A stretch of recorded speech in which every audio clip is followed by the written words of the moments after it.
I'm not giving up on this country.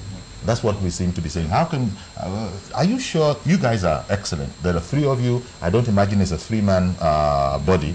There are other youths. Yes. But what's the reaction you get when you reach out to other youths to say, you know what, why don't you join us? This is what we think. Yeah. What's the reception do you get? Mr. David's testimony is actually one of the testimonies that is real out there, and that's the truth. And that's what we get a lot from people who often ask, okay, what does you guys telling me about loving Nigeria, liking, love, respecting the flag and the rest, have to do putting food on my table? And that is the reality. Now, but what we tell them is this, that we are starting a journey. Honestly, where we are, it's unacceptable, it is wrong, and things are bad. Security, everything, there is leadership problem, we agree with that. But we are saying that we need to start a journey into a new Nigeria. The longest journey begins with the first step. First step. One moment, please. I don't want to lose Ade, who is calling in from Ikorodu. Good morning, Ade. Ade. My name is Ade. I want to look at the program. Okay. People are talking about patriotism. Patriotism stops their hunger.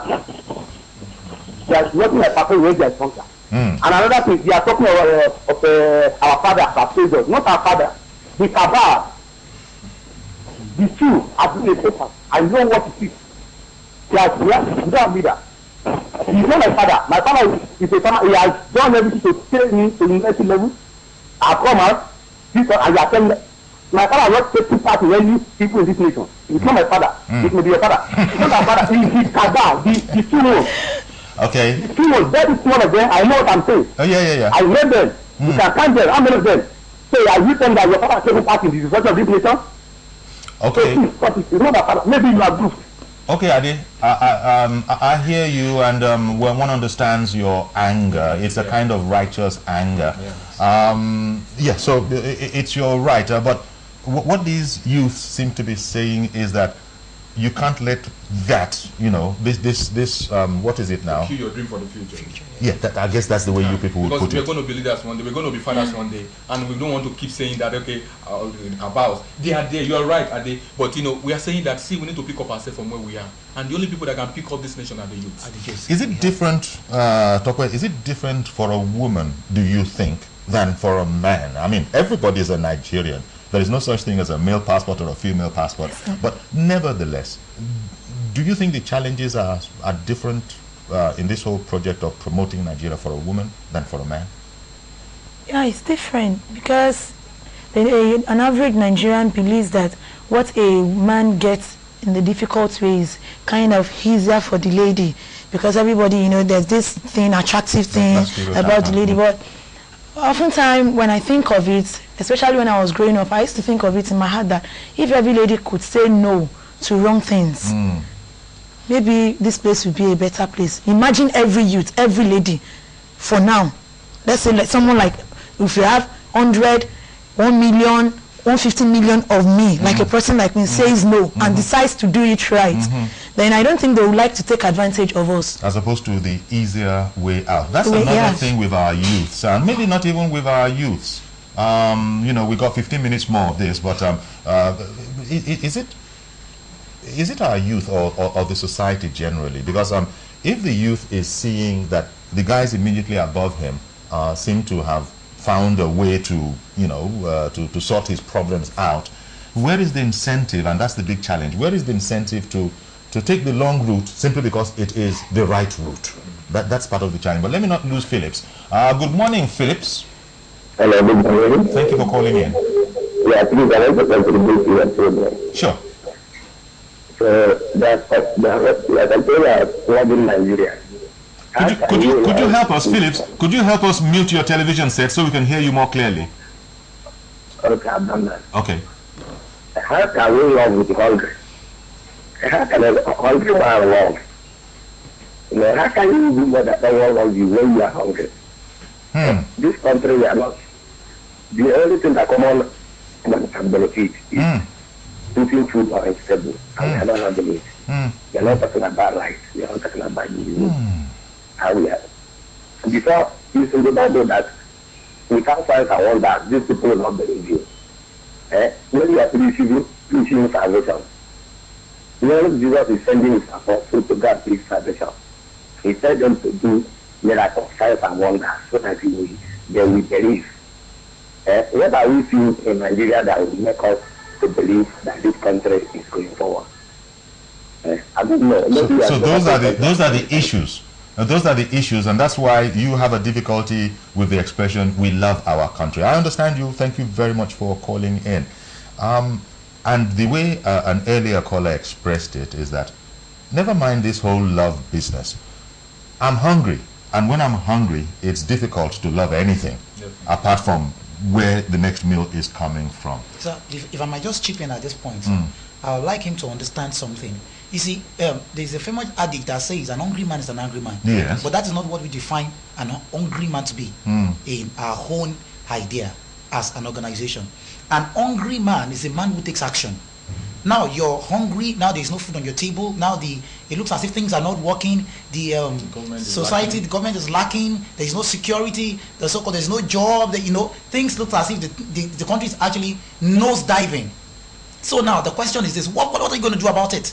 Are we going to just stay and relax and say, oh, let them continue doing it? Now, thank God that Nigerians are now taking active role in politics. There was such a time when Nigerians will say, I'm no longer interested in politics. Let them go and do it. They've already, chosen whosoever they will choose. I was going to take the post or take the position. So we don't want to be, we don't want to take part in the old process again. But now we are beginning to believe in the process. It's a step ahead. There would come a time when we look back and say, indeed, Nigeria has moved. I remember in the 1990s and in the 1980s, if you had a cellular phone, you were a billionaire in Nigeria. Now, someone who sells pepper can use a GSM.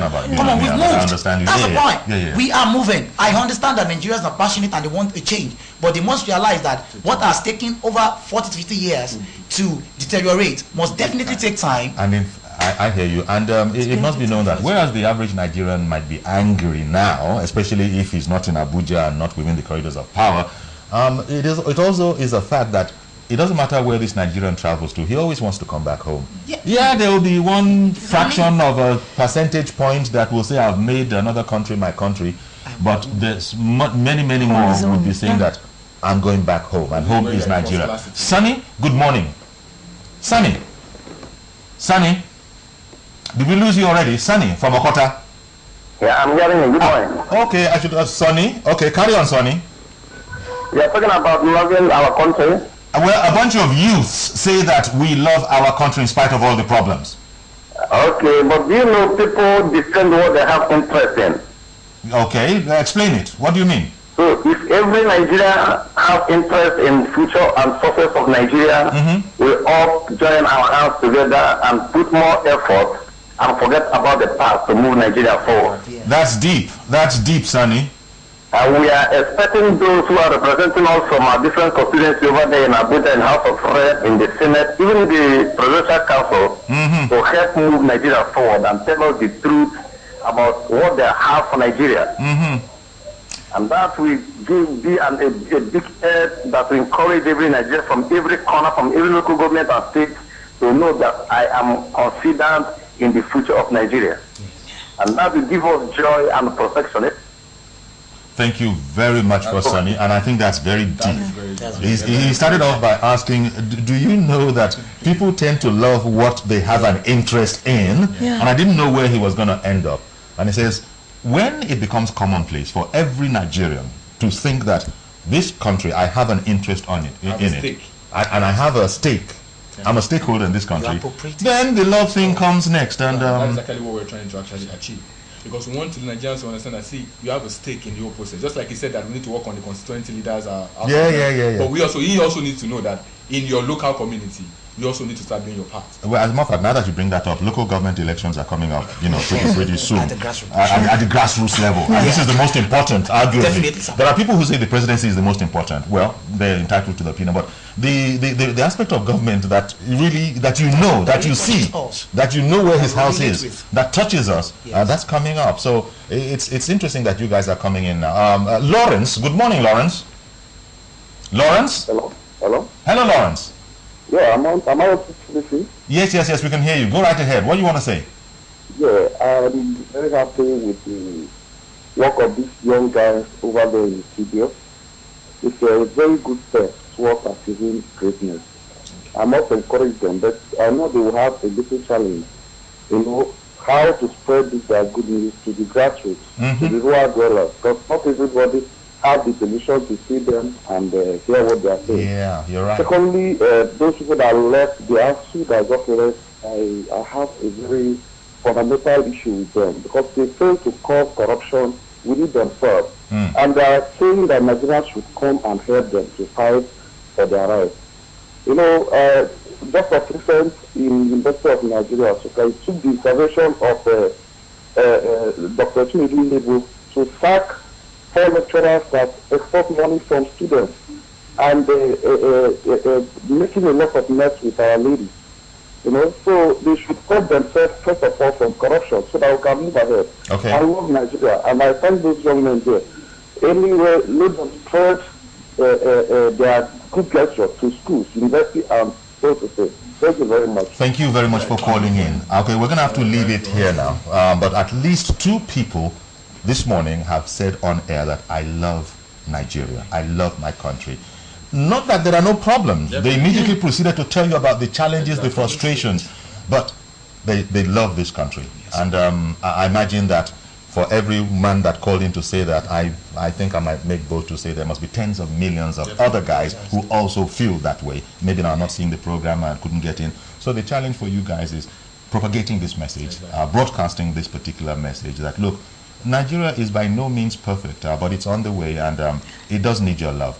It does need your support. It does need your belief. You need to believe in the project. I think it is I forget the name of the gentleman who said that you tend to love that which you have an interest, a stake in. And if you ain't got a stake in it, or if you feel that you ain't got a stake, then quite frankly, you're just going to be apathetic about it. So you guys are doing a marvelous job, even if I say so myself. I want to thank you very much, Tope. Tope Dairo. It's my pleasure, sir. For coming in. Tope is the secretary of Building Our National Image, BONI Project. Yes, sir. And, you know, then there's the president, Akinola Solanke. Thank you very much for coming on too. And, you know, Michael Fadeyi, long may the flame of your patriotism, you know, keep on burning. Thank you very much. Thanks. Okay, so that's our presentation in the editorial segment this morning. Now we'll go into the action part, and that's TM Sport. That's up next. Please stay with us.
We start with Champions League action.